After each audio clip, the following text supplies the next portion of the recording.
Gear doesn't matter. We've all heard this saying before, and while it does hold some truth, gear can only take you so far. You see, when starting out, learning the aspects of film that make up story and drive emotion is much more important than obsessing over if your camera shoots 6K open gate or has an internal ND filter. Although that would be nice.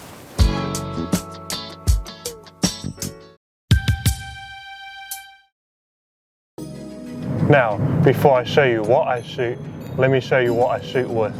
Also, all these clips you're about to see were shot with my budget filmmaking camera rig.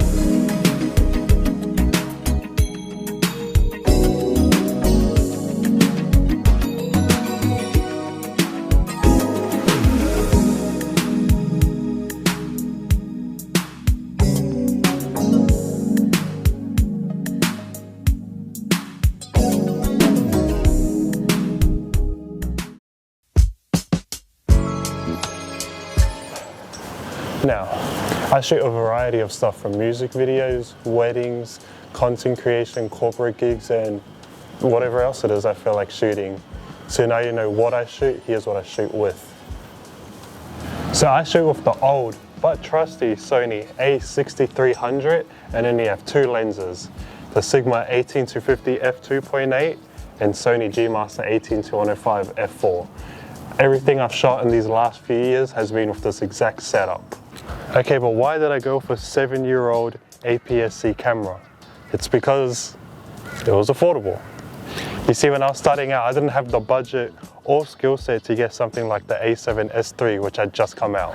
I originally bought this camera from some guy off Facebook Marketplace with the Sigma 30mm.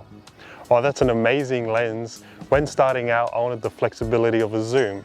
So I sold the 30mm and bought the G Master 18-105. Also from Marketplace. Now that's my camera setup. The only other thing I have is my gimbal, which is the DJI Ronin S, which I also bought from Marketplace. Man, Marketplace is where it's at if you're on a budget. So why this camera? Why specifically the Sony a6300?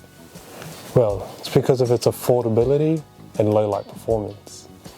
Now while it can't even compare to the current gen of cameras in low light performance, at the time, it's pretty good.